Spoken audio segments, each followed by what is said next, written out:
Today, let's delve into the Dolly zoom effect and how you can achieve it with just a couple of clicks.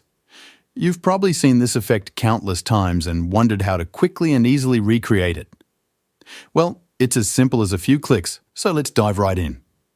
First off, it's important to note that clips with forward motion, like those captured by a drone, work best for this effect because they're typically stable.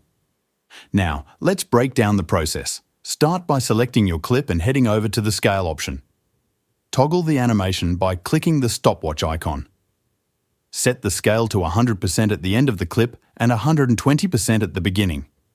This gradual change in scale will create the Dolly zoom effect, simulating a zoom in or out while in motion. Once you've adjusted the scale, preview your clip to see how the effect looks. If you want the effect to be more pronounced, you can increase the scale even further, perhaps to 160%. Experiment with different values to achieve the desired intensity of the effect.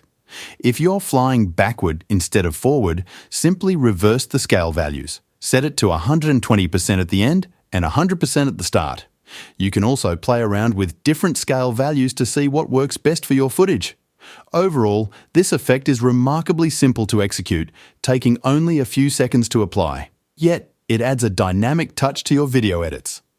I hope you found this tutorial helpful and enjoyed learning this new technique.